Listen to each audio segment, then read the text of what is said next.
Arizona, Colorado, Indiana, Michigan, New Jersey, Tennessee, and Virginia. Listen up. WynnBET is now live in all these states, and the excitement of Wynn Las Vegas has finally landed in online sports betting and casino play. From boosted parlays to live in-game offs on every major sport, WynnBET gives you the tools to win. Sign up today for your risk-free $1,000 sports bet. Download the WynnBET app now or visit wynnbet.com to start winning.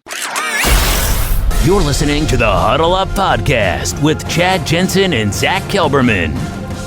Join Broncos Country's deep divers at milehighhuddle.com and sound off. And now it's time to drop some knowledge.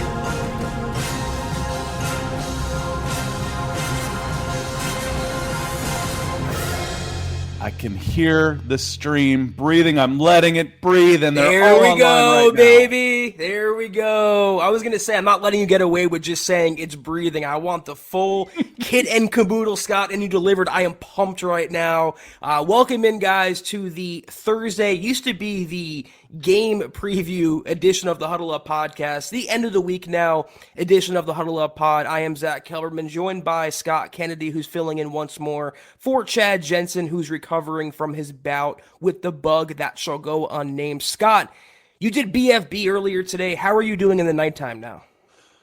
What is it? Not all I see are lights in my eyes, so I don't know what time it is, what day it is. And for those of you that are concerned about Chad, don't be. He's doing fine. He's actually in the background, kind of in the seats on the ones and twos at the beginning. So Chad's okay.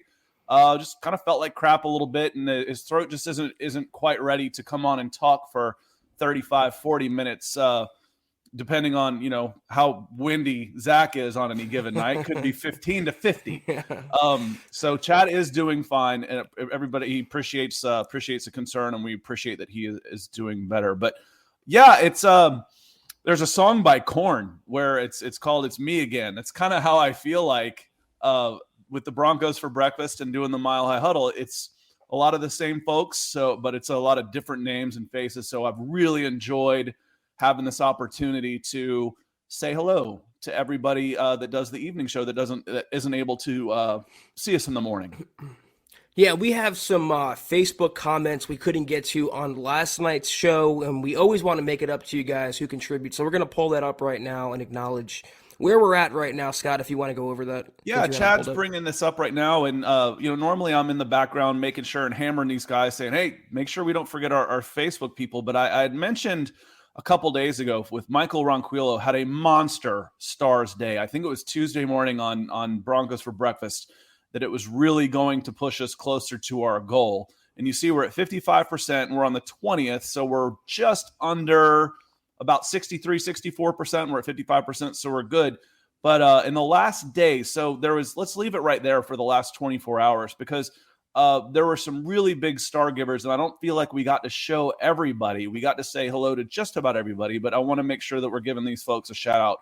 Rodney Garcia, big time. Jacob Foster, Miguel, Mark Schrader. I felt like that was a new name coming in. Zebulon, Omega, Kevin Lynn, Lana Carter, another of the ladies of MHH, Shane Daniels, Phil McLaughlin, Peter Middleton, Jermaine Daughtry, Elliot Shawn, Torrey Thomas, another new name for us, Michael Ranquillo, Mike Reno, Ruben Avita, and DeAngelis Jones. So again, thank you so much, and apologies that we didn't get to show you all last night.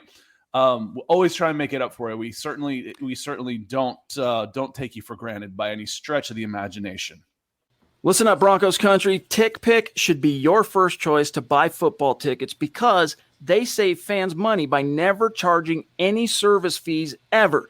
TickPick is the exclusive ticketing partner for the Huddle Up Podcast and the Blue Wire Network. Denver Broncos football is finally back, and there's no need to exhaust yourself searching all over the internet to find Broncos tickets anymore because TickPick, that's TickPick, Pick is the original no-fee ticket site and the only one you'll ever need as your go-to for all NFL tickets. TickPick got rid of all those awful service fees that the other ticket sites charge, which lets them guarantee the best prices on all of their NFL tickets. Don't believe it? If you can find better prices for the same seats on another ticket site, TickPick will give you 110% of the difference in the purchase price. That's right, guys. When we were searching for tickets for the MHH meet and greet for week 3 at home, Broncos versus Jets, TickPick had us locked down. So visit tickpick.com/huddle today and use the promo code HUDDLE to save $10 on your first order of Broncos tickets. Kind of off topic, Scott, but you mentioned Korn, and I'm not the biggest rock guy, as you found out the other night before the podcast, but there was one Korn song. Can you refresh my memory as to what when I was a kid, when MTV actually played music still, I remember the Korn song, and I can't think of it right now. Probably did Twisted Transistor was one of those. Liar is one of my favorite songs. I'm like, it tells you a lot about my musical taste when like 5 of the bands I listen to all have the song called Enemy. I listen to a lot of angry rock. I like stuff, but it's not just that. I like stuff with passion. If it's got some guts to it, I'm probably gonna like it.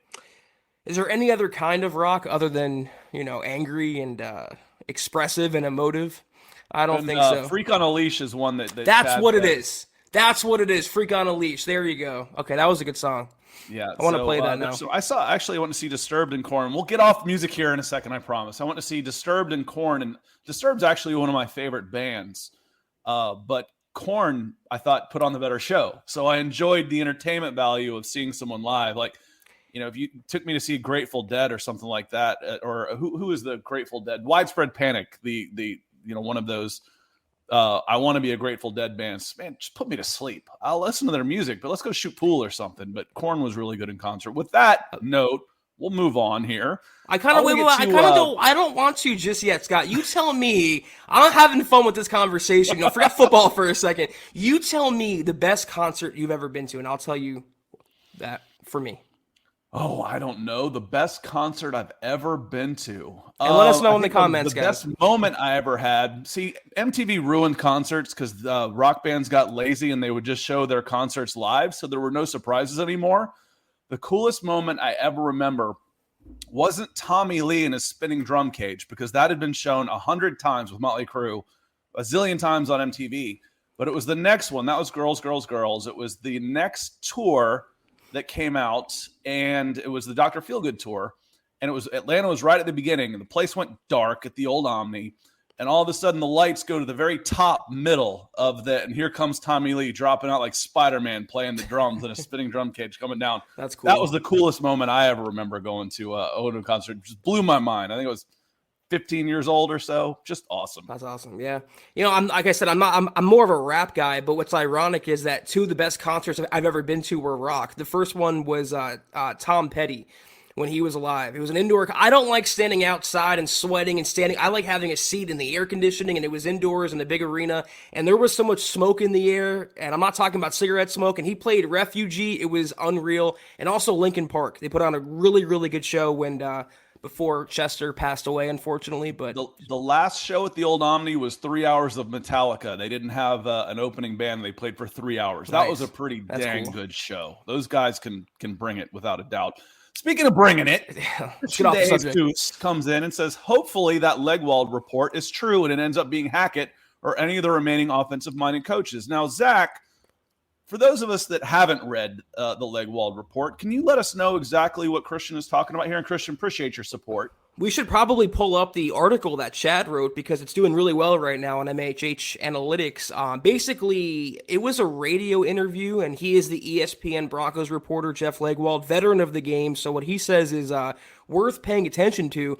And he was asked about the reports that the Broncos are zeroing in or targeting heavily Dan Quinn, and they've had no other discussions. That's their guy, and he pushed back against that. He said, not at all. I don't get that vibe. I don't get that feeling. he intimated, in other words, that it's still an open competition. Even Steven, to quote Vic Fangio, and they don't have any predestined choice in mind like Dan Quinn. Of course, it's one person's opinion, but as plugged in as Legwald is, it's worth bearing in mind. I do like how he called him or he at least furthered the notion that Dan Quinn could be Vic Fangio light. There are some similarities. I don't think completely they are alike in their personalities, as we laid out on yesterday's pod. They're nothing alike, but some of the national media, it's not just us or the fan base, there are some drawing comparisons to Vic and Quinn as to why the Broncos might want to go with an offensive mind. Yeah, and it was right here. It's like Dan Quinn right now is the toughest one to explain to the new people. It's almost Vic Fangio light. You see the pushback that people are getting, and we know that we've got our finger on Broncos country probably better than Legwald does, but he understands that right now people want something totally different. They want a complete 180. Now I've gone. Excuse me. I've said, the personalities are a complete 180. Pete Carroll and Vic Fangio are nothing alike, except they both coach defense. And he's much closer to Pete Carroll with his energy and his youthful enthusiasm. Pete Carroll from 30 years ago than Vic Fangio. But you say defense, people don't want to hear it right now. I'm tired of defense, and I understand. I get that. I get that 100%. And that probably is going to be the toughest sell, but if it ends up being Dan Quinn, there are a lot of things to like there for sure. Yeah, and if they do hire him, we'll have a whole podcast, if not multiple podcasts, breaking down what he brings to the table, which is a lot, and I think it would be an upgrade on Vic Fangio. But there was another comment that Legwald made that he said it's the toughest to sell to the fan base, and I think that's such a great point to keep in mind. You're talking about selling tickets. You're talking about filling Empower Field next year. A new owner, a new coaching staff, new quarterback more than likely. You want the energy on the sidelines. You want the draw among the coaching staff. I don't think Dan Quinn is that draw. I think someone like Hackett, Kellen Moore, Eric Bieniemy, Brian Callahan, any of these guys would be a bigger draw to the fan base, and someone like Legwald at least understands that. And speaking of drawing, Pobby is coming in with permanent marker drawing for us. Pobby came back and saw us on Broncos for Breakfast on Tuesday morning. And welcome back. Welcome back to the Mile High Huddle. I'm not Chad Jensen, in case there was any doubts. I have a little bit more hair, not quite as good looking. Shots fired. But Pobby, we're so glad you're back. And I know you've had some trouble. Nick has let me know. You have a much longer relationship with the other folks. But we're glad you're here and we hope things are going well. Well, Scott, you know that we have the Queen Christy, we have the Duchess Michaela. Pobby is the princess of the Huddle Up podcast, and she earns her title very, very well. It's good to see you, Pobby. I hope your life is going as well as could be right now in this crazy world. I hope all your personal affairs are in order, and we so appreciate your support and your continued generosity. You are incredible. It's good to see you. Hope you stick around with us going forward. Yep, welcome back. Mark came in last night. He come in with some more stars. Says, evening, guys. Evening, Mark. Appreciate you being here, and thank you for the stars. One other thing I wanted to say about this is my 6th show in 4 days. My voice is starting to go too. The other thing that's a hard sell about Dan Quinn is, what do people think of when they think of Dan Quinn? Backwards hat. No, it's the Super Bowl with the Atlanta Falcons. It's 28-3. I don't even like saying it. 28-3. That is what people remember. They look over there and say, what? He was a 500 coach in Atlanta and had the biggest choke job in the history of sports. I don't know if there's a bigger one. And I'm not talking just football. I'm talking about sports. Now, there's a lot that goes into it, but that's the other part. It's like, we're going to get a defensive guy that was head of that disaster? Really? And that's a tougher sell. I get it. So all along, I haven't been advocating for Dan Quinn. I've just been trying to say, and this is hardly a sell, Zach, it's not as bad as you think. It really isn't.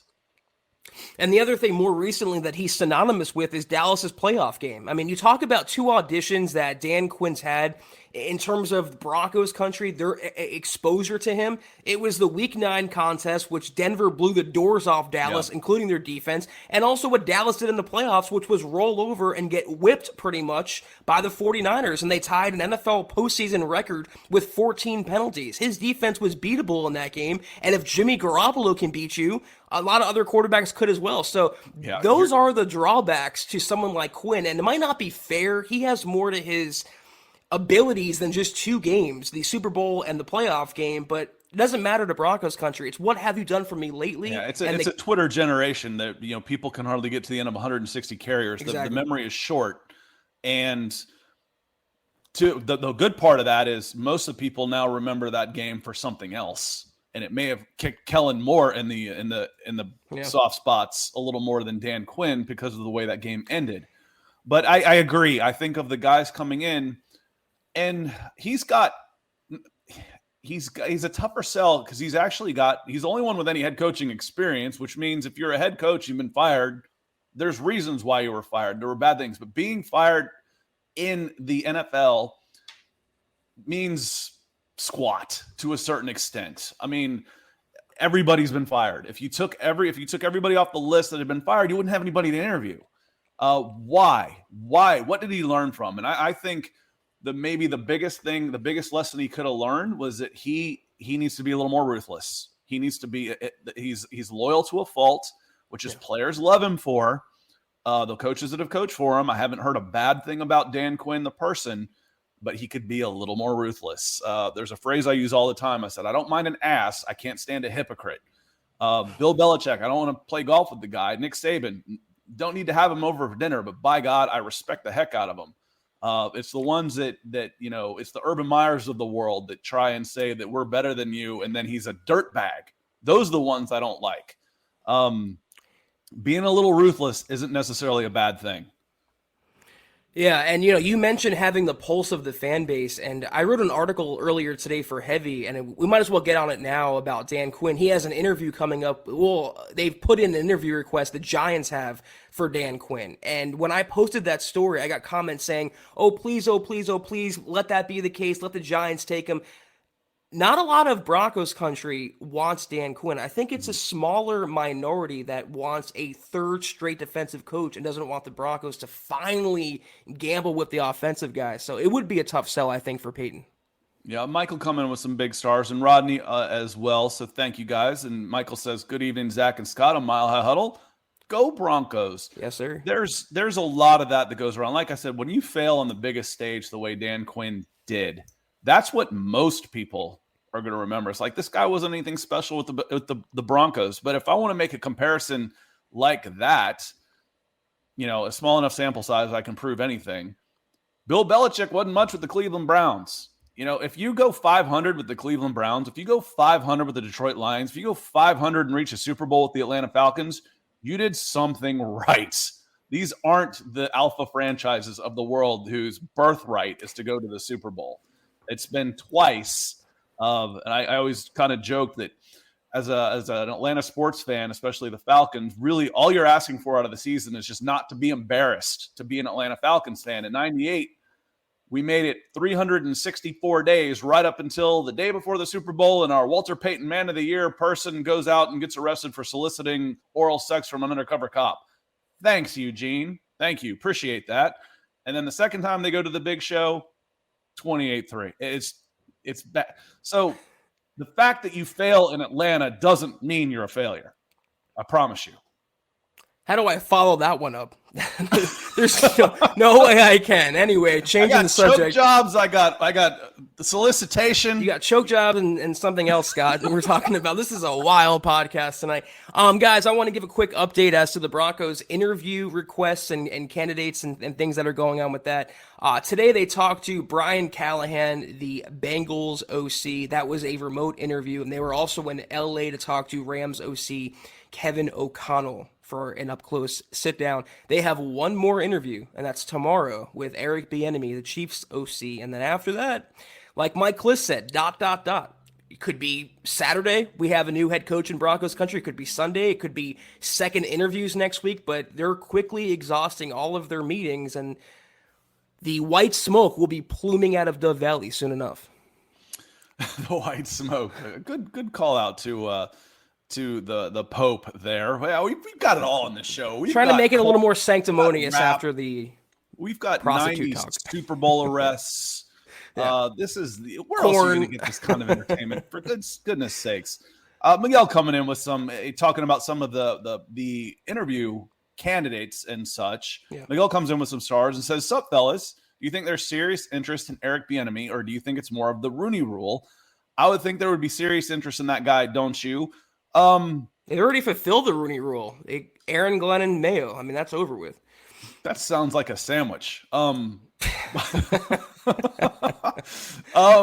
on. I don't know if you look at me and my age and skin tone. I don't like talking about Rooney Rule stuff. That I'm uncomfortable with that conversation. Yeah, it's kind of an archaic, stupid rule in the NFL. But no, I think there is legitimate interest. I think Peyton wants to see, what is this guy's deal? Why is he an assistant underneath Mahomes with arguably the best offense in the NFL under Andy Reid, skin in the game, Colorado product? What is his deal? Are the rumors true? Does he interview that badly? Is there more to Eric Bieniemy that we don't know? I think they want to do some intel. I don't know if he's a super legitimate candidate. I still think it's down to Dan Quinn and Nathaniel Hackett, but if anything, you can glean some insight into how Kansas City operates and maybe how Eric Bieniemy, his vision for his offense. There's no harm. There's only positive to talking to him. It's a little strange to me. I don't know how many offensive coordinators I can remember that weren't also the quarterback's coach. That's a little odd to me. That he's not doing that. It's like, we talk about, Chad, I've heard you say emphatically the most important thing that you're looking for is someone that can come in and develop a quarterback.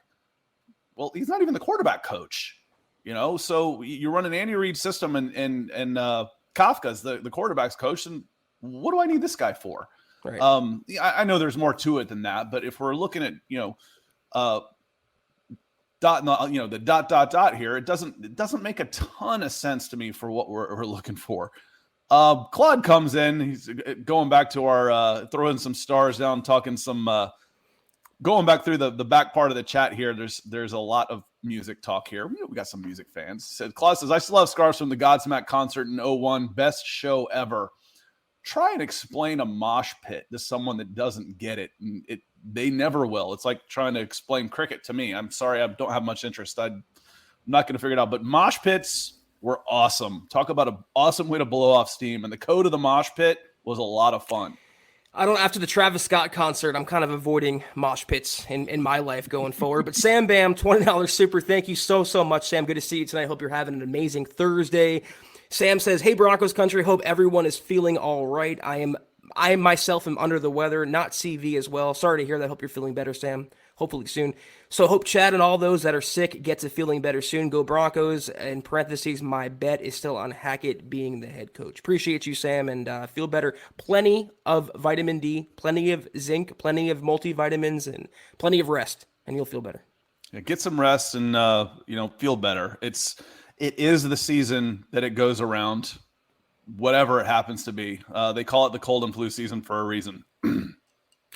We have a comment here from Bradley Dunton, $4.99 super. And let me tell you something, Scott, about Bradley. He showed up to the meet and greet in week 3, and he was the most entertaining personality. Introduced himself. Used to be his handle, "I'm Bradley, the bus driver." BD, bus driver. He was a great guy. It was so good hanging out with you, Bradley, for that period, and we hope you're doing well. $4.99, appreciate you. Hey, Zach and Scott, you football priests are doing a great job without the great input from Chad. Hashtag MHH4L. Hashtag Hackett and Aaron Rodgers. We got to get you a hat, Scott. We got to get you something. Remind me for a prediction. Remind me at the end to the hat. I know I've already gotten comments on the shininess here, so it's actually not that shiny. Yeah, I got a big forehead. I was a wicked header of the ball playing soccer. So yeah, so did Peyton Manning. Or he does have a big forehead, so it could be worse. My camera's up higher like this too, so it's all angle. Yeah, sure I got a big forehead. I say, big brain, big forehead. Exactly. So the first time I went on TV, I was, 2002, 2003. I'm 30 years old. Man's man. No, I don't need any makeup. What are you talking about? why are there headlights coming out of my forehead when I saw myself on TV? I mean, bang. I was like, yeah, go ahead and let's powder this thing up. Thank you. Yeah, we definitely got to get you some attire. But we got Friendly Giant, $5 super. Thank you so much, Friendly Giant. And the friendly in your name is definitely appropriate. Keep up the great work, guys. Friendly Giant says, the best head coaches are both leaders and a 12th player on the field. Not sure Quinn offers the latter. Hashtag state of being. One comment I wanted to make, Scott, is like, why is Dan Quinn being built up as this legendary defensive mind like Bill Belichick in his prime?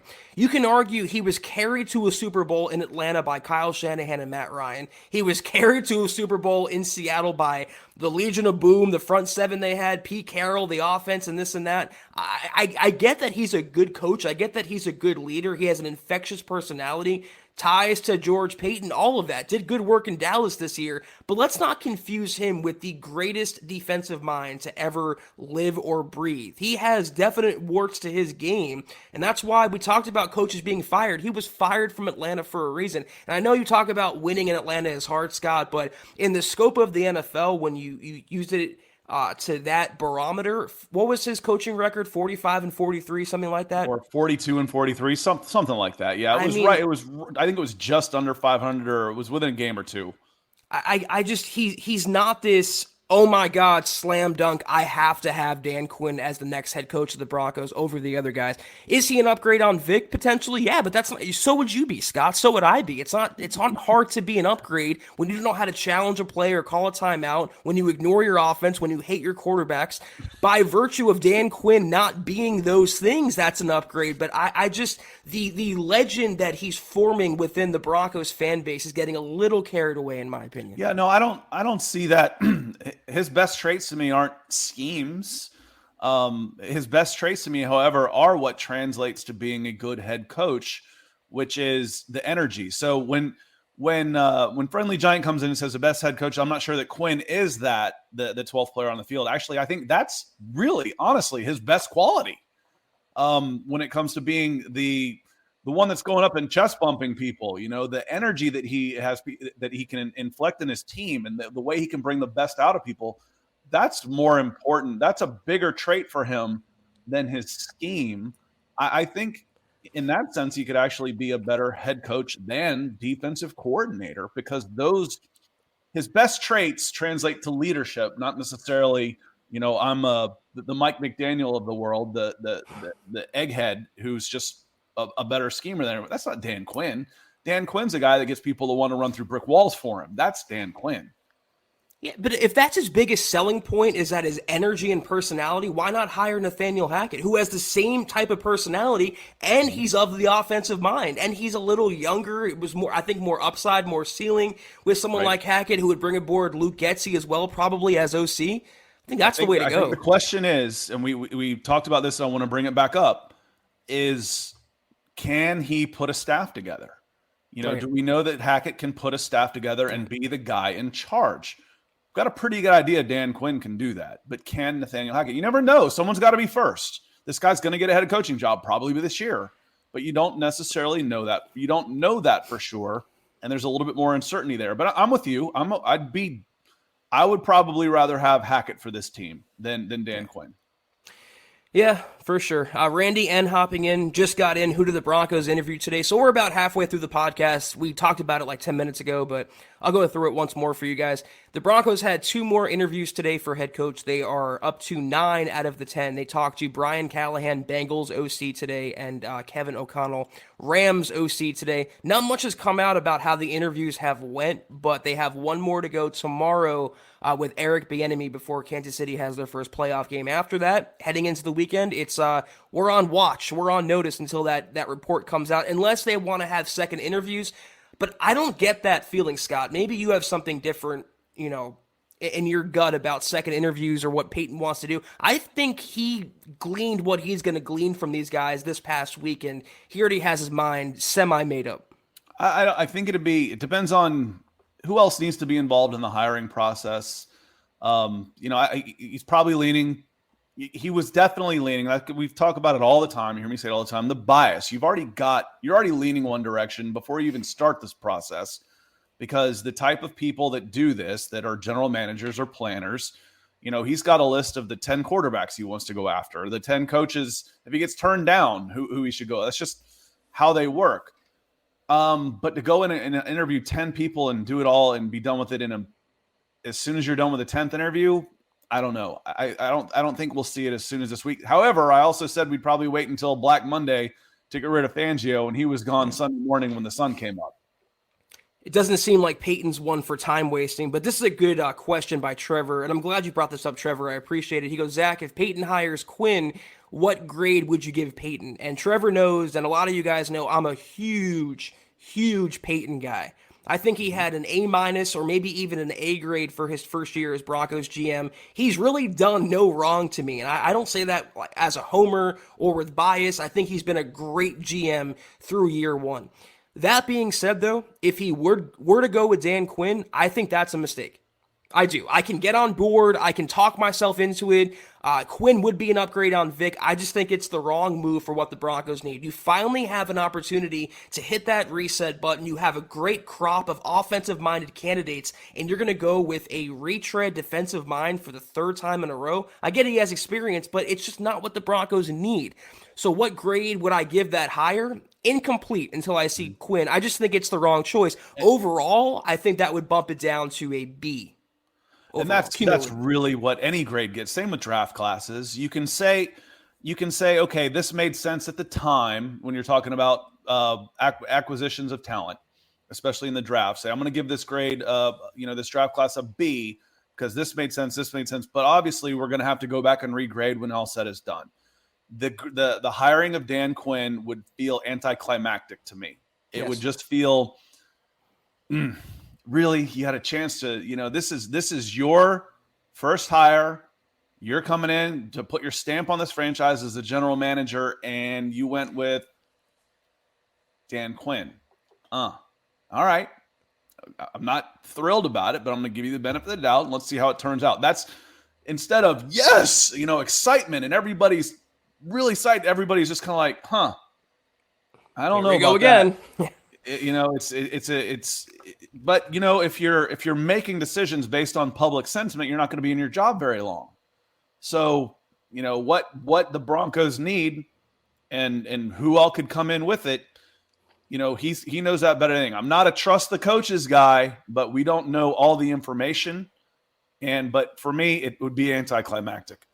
And what's annoying about it as well? If they go with Quinn, it was preordained. As soon as Peyton got that job, considering his ties to Dan Quinn, everyone was speculating that Quinn would be the next Broncos coach. So they're going to go through 10 interviews. They're going to line up all these candidates, get Broncos country excited, and leave them hanging and go with another defensive mind. I just think that would be a disservice to the interview process, to the fan base, and to the team, going with a third straight defensive mind. But we shall see what happens. We have Nathan.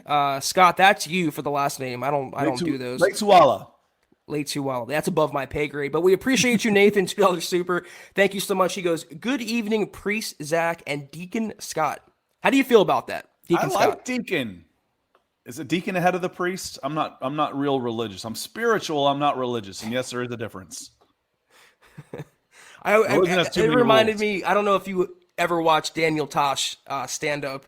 But he once had a joke when a girl says, I'm not spiritual, I'm not religious, I'm spiritual. He goes, I'm not honest, but you're super interesting. It just kind of reminded me of that. But anyway. I've never heard anybody else really say that before. So, no, there is a difference. And that's a longer story. But Deacon, I like Deacon. I can go up with that. I don't know if I've earned it yet. It seems like a high title for me. Deacon Scott. We'll get the hat made up. Football Priest and the Deacon. All in the hashtag. We got Jacob hopping in with, give me the, we get a gesture for big stars. Yeah, it was good that we're behind enough that some of my Facebook stuff has bounced. But I know George Fox has come in. That was 23 minutes ago. So if I go to 8:37, they said there'd be no math. Rodney was in a bunch. George has been in a bunch. Still talking about Woodstock. Wow. The music scene. That's the GOAT of concerts right there. Woodstock 69. Yeah. That was until I was thinking about Perry Farrell just the other day in the original. What did they call that? It was the big conglomerate of bands. It was one of the first ones they'd done in a long time. But Perry Farrell at Jane's Addiction was the one that put all that together. Someone else helped me out. I've already forgotten. It was about when I was in high school. So in the late 80s, early 90s. So someone will help me out by the time I get bound to that one. Tabitha coming in. Oh, my bad. More of our ladies of MHH. Appreciate you coming in, Tabitha. The support coming in a few times. So thank you so much. And then Dave Glassman says, Scott, you've been a great addition to MHH. Thanks for all you do. If I can find you. So normally I'm behind trying to find these. Dave. I apologize, y'all. I read it. Dave, there we go. I'll find it later. Dave, thank you so much for the kind words. And I think it was Lollapalooza. Is that what you're looking for? That's it. Thank you. Lollapalooza. So that was Gen X version of Woodstock. Getting back onto football, Jay Stylos, keep Ed Donatel for defensive coordinator. He has an interview actually coming up. I don't know when it's taking place, if it already took place, but I read yesterday that the Seattle Seahawks want to talk to Donatel about their opening after they fired Ken Norton Jr. And I think it's really interesting that Ed Donatel got an interview for DC before Vic Fangio did. Make of that what you will. Well, what I make of it is Vic might not be answering his phone while he's counting his money. He's got he got probably a $6 million payout. Ed needs the job a little more than Vic does right now, so his agent might be a little busier. Andrew Baker comes in, says, "Get well soon, Chad. Still love the Zack and Scott show, those. So, what's your division round winners? This is a good round of playoffs." I said the only two teams I feel like really don't have a chance are to move into the Super Bowl are the Bengals and 49ers. So therefore, we'll probably have a 1990-ish, give or take a year, rematch in the Super Bowl of the 49ers and the Bengals. I feel like the AFC Championship game is this weekend. I know Tennessee went 4-0 against those teams, but I feel like the Chiefs and Bills are the two best teams, and I do like the Bills. I do. I just think they're tougher. And then coming out of the other side, the Bucks. I like the Bucks, Rams, and Packers. And right now, I kind of like the Packers. If Packers 1, Rams 1B, and Buccaneers 1C. So, but it feels wide open for the first time. It's not, oh yeah, Tom Brady. Hopefully somebody will beat the Bengals. I'm going to turn and watch something else. That's the Patriots. Aren't the Bucks playing the Rams though this weekend? It's 49ers and Packers, yeah. So it is. It's I got Packers and Rams. I think Von Miller, playoff Von, is activated, and when Stafford doesn't turn the ball over and they can run the ball with Cam Akers and Sony Michel, they are a tough team to beat. So I think the Bucks are a little banged up too.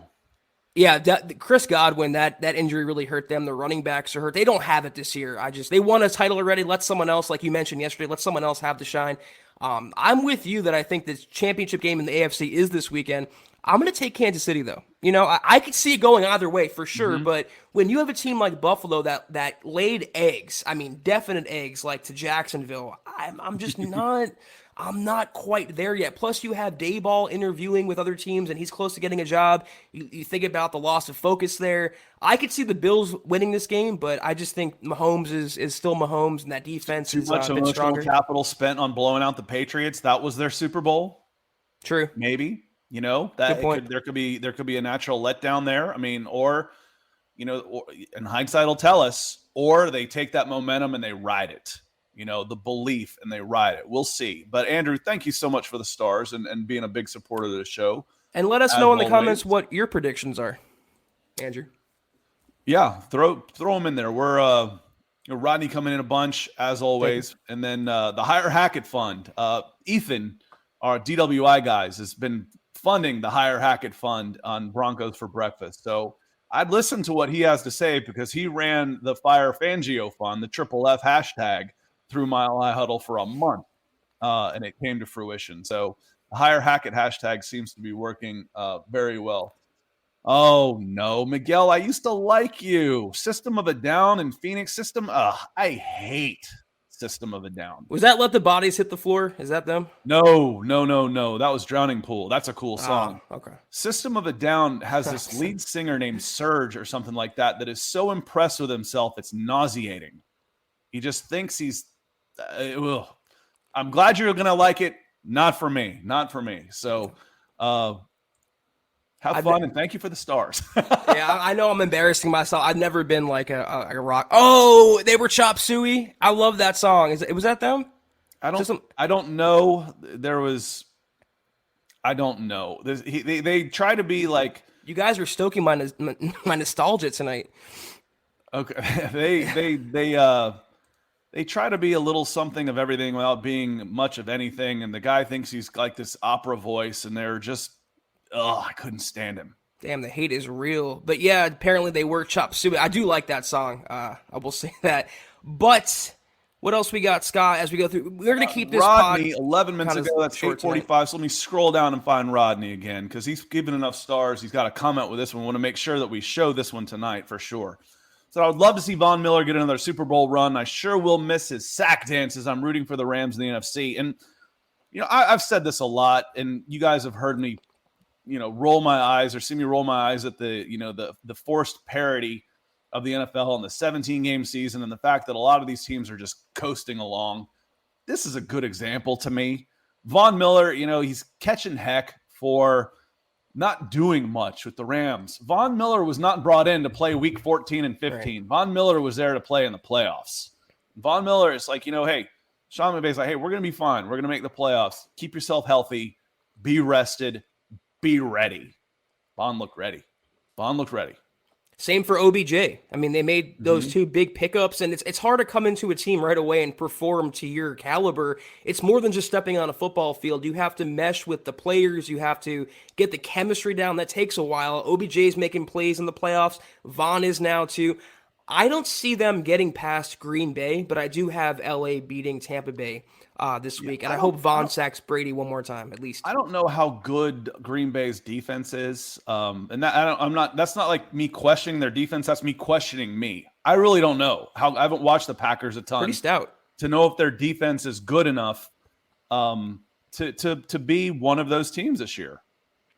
Well, they picked up Rasul Douglas, the cornerback, like earlier this year, and that was a revelation. He single-handedly won them games. I think they're getting back Zadarius Smith, the linebacker. When they're on, they're not like 2000 Ravens, but as a counterpart to that offense, that's a championship-level team completely. So it's going to be a good game, I think, LA versus Green Bay in the NFC title game if it reaches that point. Doug's in here somewhere if I can find him. They always ask us, hey, how was your experience with StreamYard? Not that y'all really care. I said, give me a filter so I can find these guys. I want to sort it by Facebook and show Doug. Doug coming in with some big stars. Big stars! Saying, thanks for your hard work. Thanks for being here. Y'all make it worth it. Again, if it weren't for y'all, there's no reason for us to be here. So we're here. We're here because you're here. And that we can't thank you enough for that. It's extremely humbling to me, especially as an outsider of sorts, to be able to come in.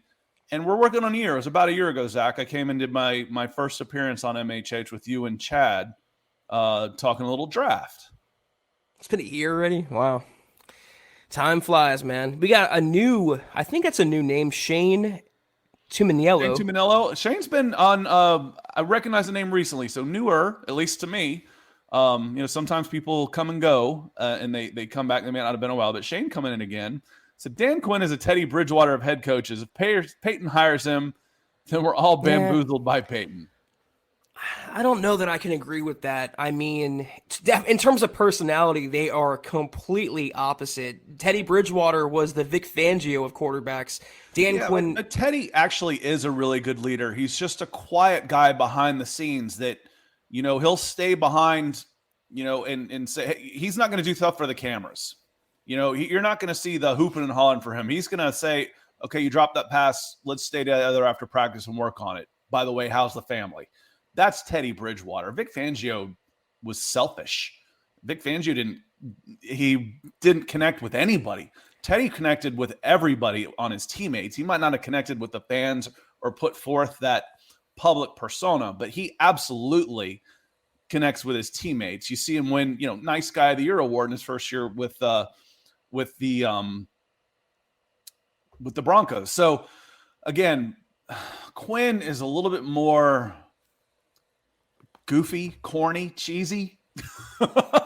He's, more rah-rah type, which works really well when you're winning and it's going well. But when it doesn't, that stuff just kind of creates you. It's like, dude, I don't want to hear rise up and in brotherhood and all this other crap. Go win a football game. Exactly. So to me, they're when you say Dan Quinn is a Teddy Bridgewater of head coaches, that's when you're talking about he's mediocre. That's, he's 500. Meh. Okay, maybe he's an improvement, but can't we do better? Can we do better than that? I wouldn't even call Teddy Bridgewater mediocre. I think he was below average, and I never got the impression that he loved football, and I think Dan Quinn loves football. So I would say Dan Quinn is the Kyle Orton of head coaches, more so than Teddy Bridgewater. You can tread water, you can get by, but are you ever going to win it all with Dan Quinn as your head coach? That's the question. You should have, yeah. But we rattled off earlier in the week. We rattled off that coaching staff that he had in 2016. Crazy. Kyle Shanahan, Matt LaFleur, Mike McDaniel. I mean, that was a hell of a staff. Those are three head coaches. Raheem Morris, could be a head coach again in a couple of weeks. And if your concern was, can he put together a staff? Did he just get lucky? Did he just luck into that one? Why wasn't Matt Rule elevated? And this is what I meant to look into. Why wasn't Matt Rule elevated to? Did Shanahan must have taken him with him?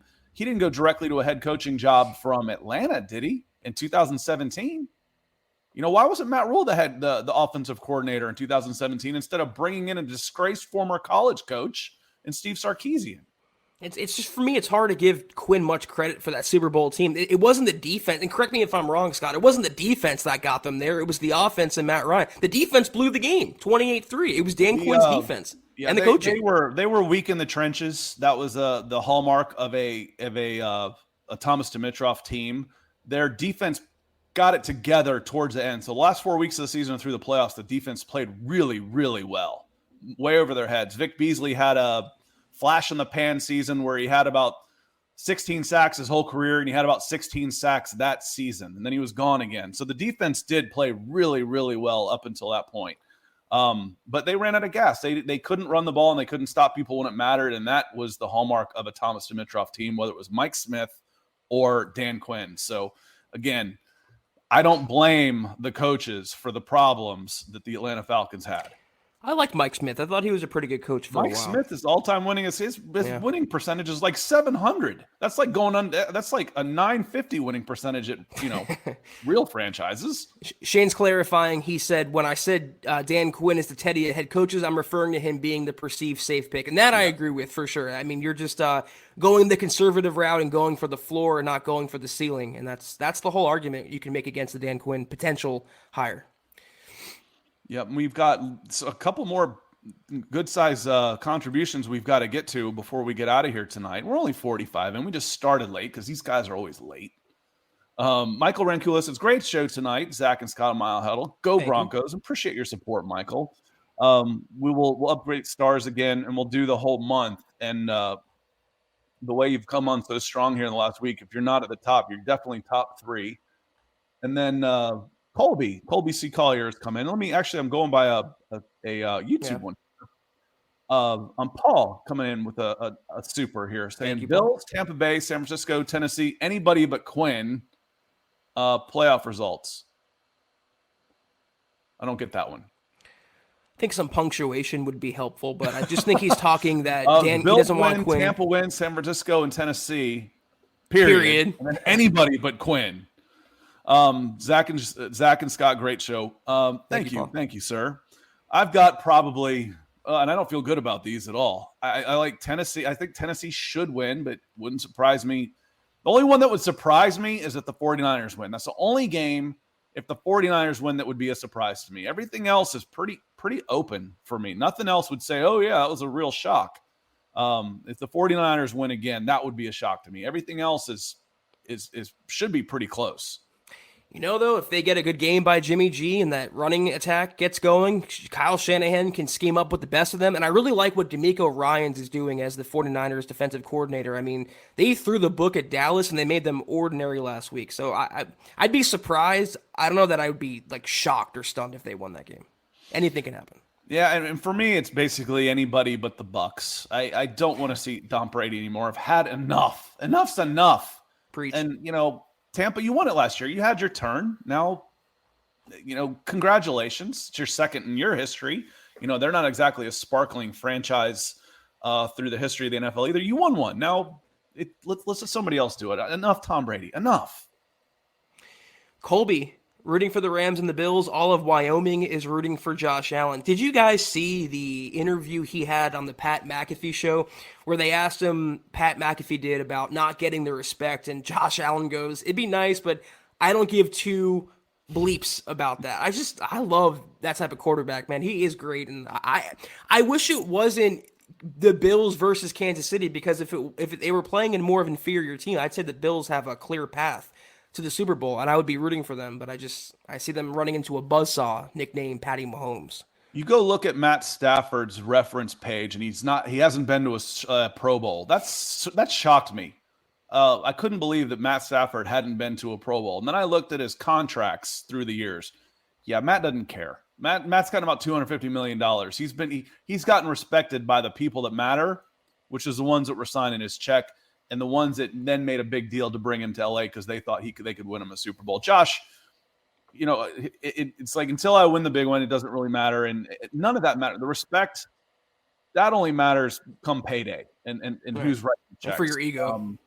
Otherwise, the rest of that stuff's nonsense. What's not nonsense, though, is this amazingly generous super by EJ, $50. Thank you so much, EJ. That's incredible, and it helps keep the lights on, as Chad likes to say, and it's definitely true, and your support helps us do that, so we are forever indebted to you in more ways than one. But EJ goes, I appreciate you guys, and as a Scott Age season ticket holder, I don't care who is hired, just that it is truly an open and wide search. Scott, you were mentioned there, so I'm going to give you first dibs. Yeah, that means if he's been a season ticket holder for a while, I think the first time I ever got season tickets was 98. So you could have been season ticket holder for a long time.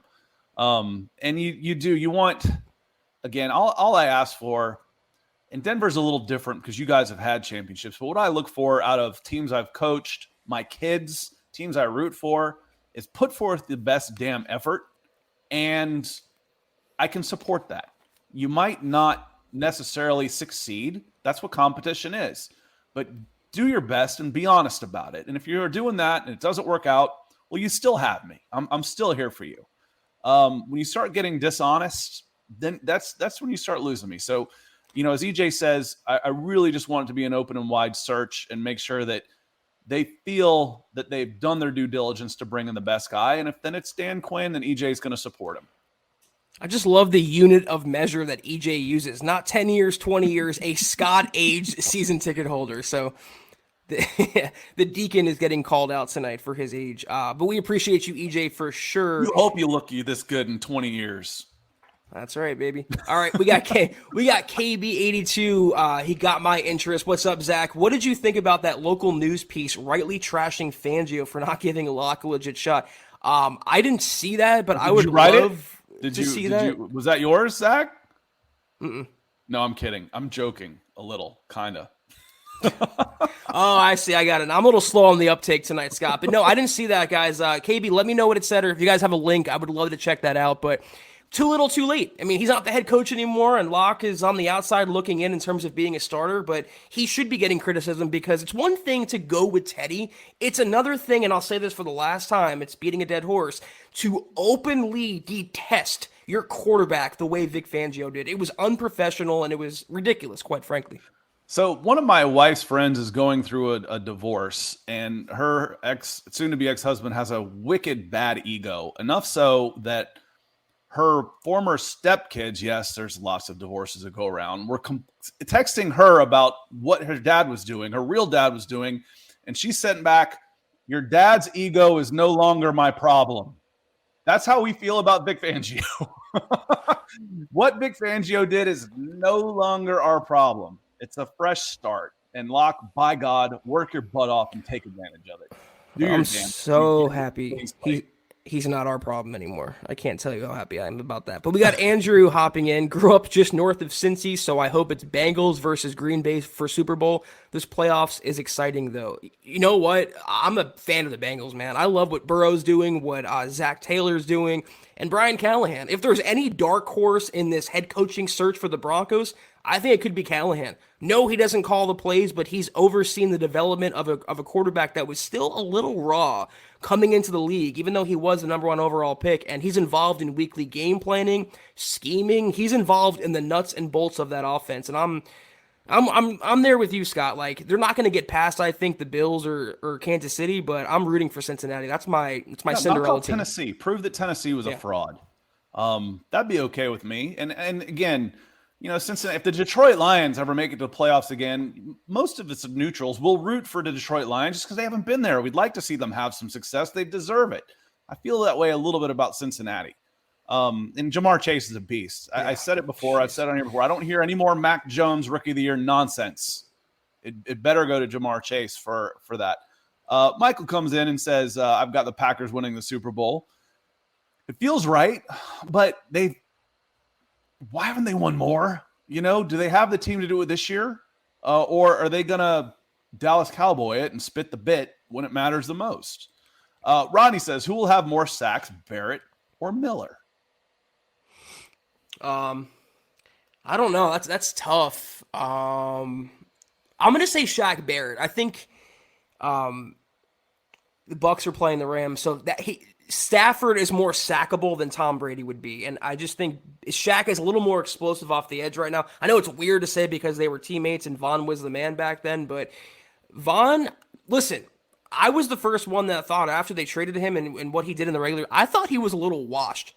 I'm just saying, I'll own up to that, but he's finding his groove. Like I said, playoff Von is activated. I think he'll have a sack, but I think Barrett could get multiple sacks, so that's my prediction. I mean, I guarantee you there was a conversation in there of Von, be ready for the playoffs. Get your mind right, get your body right, and be ready for the playoffs. I guarantee you that was implied, if not flat out stated. Appreciate you, Rodney. And Phil coming in. Saying, evening, Zach and Deacon Scott.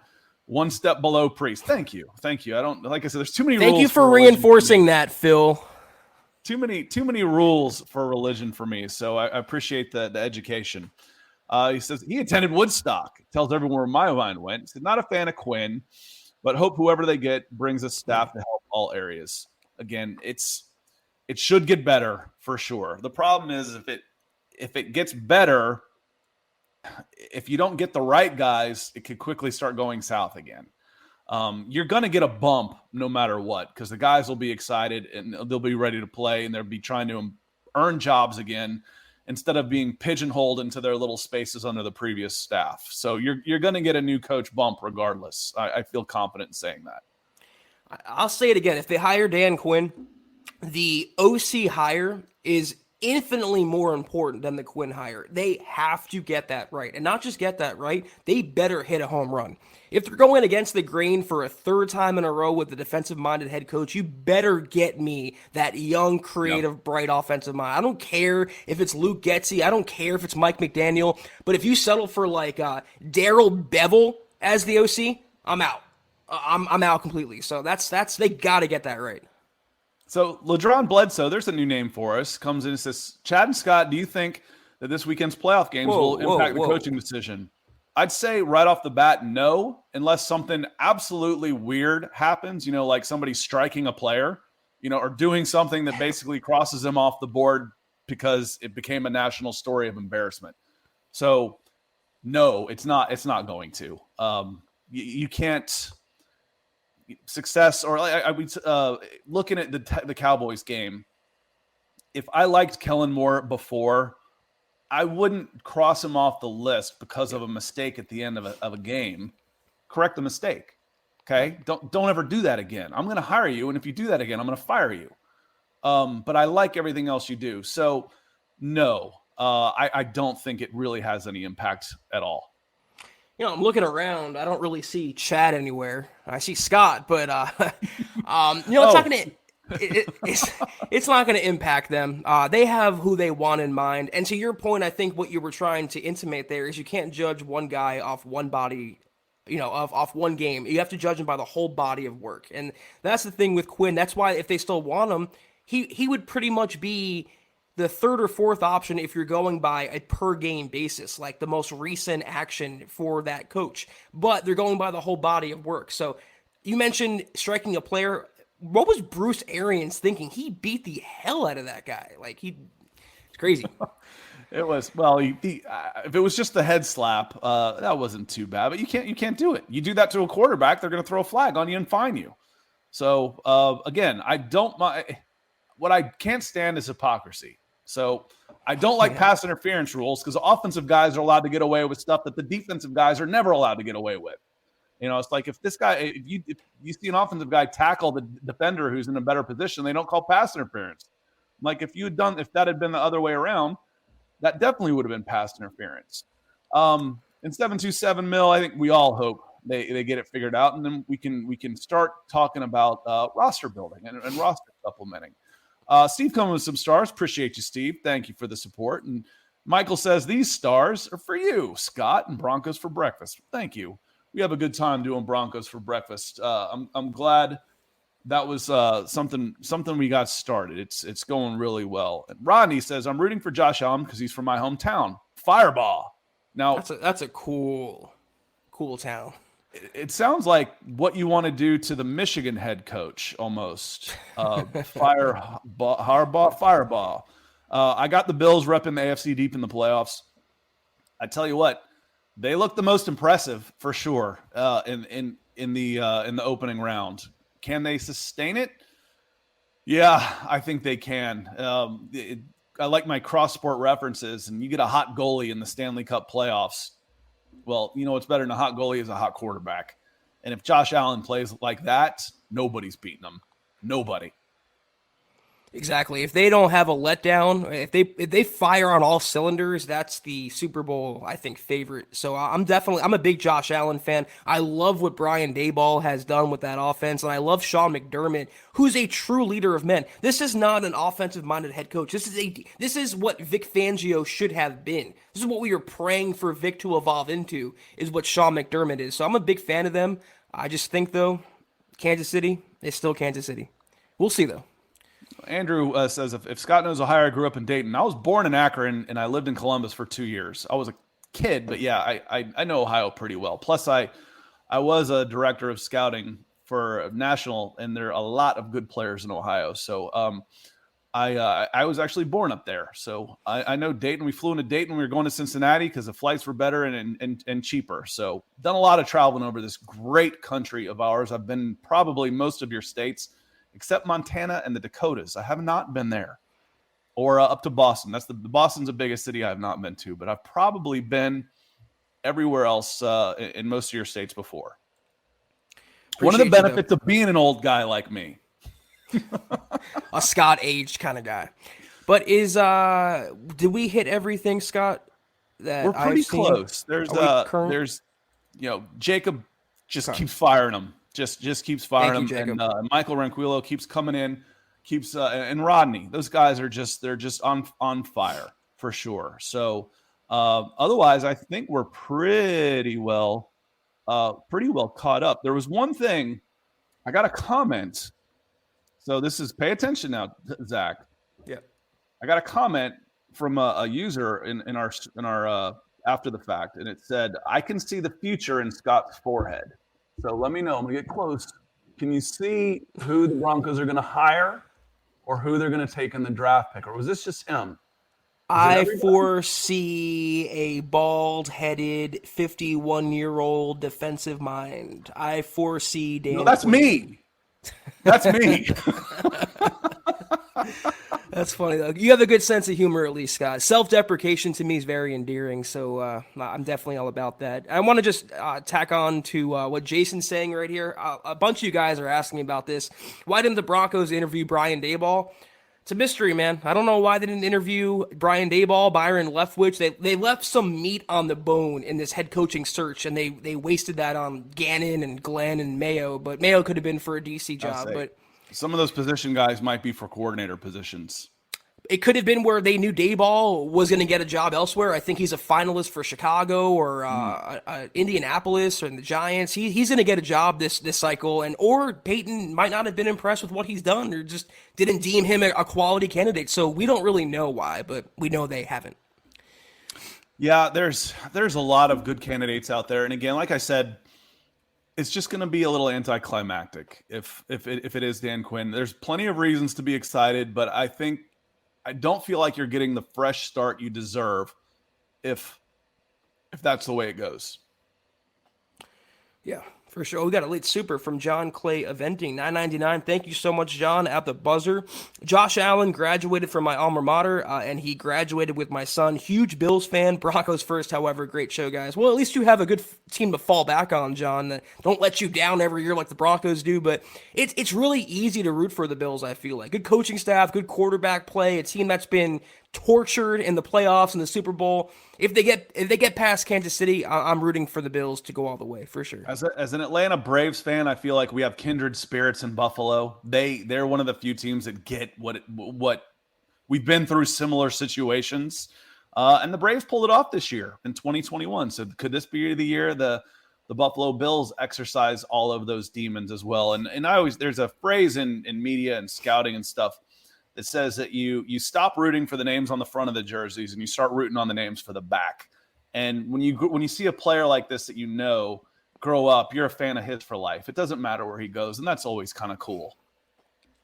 Yeah, I think that's going to do it, though, guys, for tonight's Huddle Up podcast. I think the comment section is winding down, and we're caught up on supers and Facebook stars. So appreciate you guys tuning in with us. It was a whole week of Scott and I on the Huddle Up podcast. I think we survived. We're alive, and we're breathing, and the sun's still shining, so it's all good. I think Chad's coming back on Sunday night, so be sure to look out for that.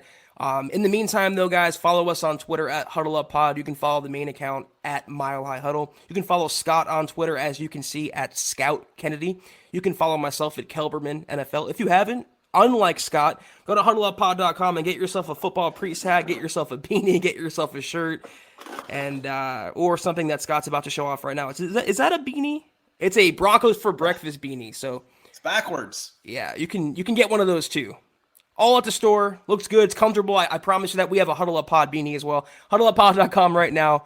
Check that out. Also, Facebook.com/MileHighHuddle. Hit that big blue button for instant access to our VIP programming, Kelberman's Corner, Broncos Book Club, and Trickle Zone each and every week. And Facebook.com/MileHighHuddlePod. Like that page. Follow that page. And if you haven't, guys, please go to Apple Podcasts and leave your football priest and the deacon a 5-star review for a chance to win some swag each and every single freaking month. But if you can't do those things, please, guys, these 3 things takes a few seconds.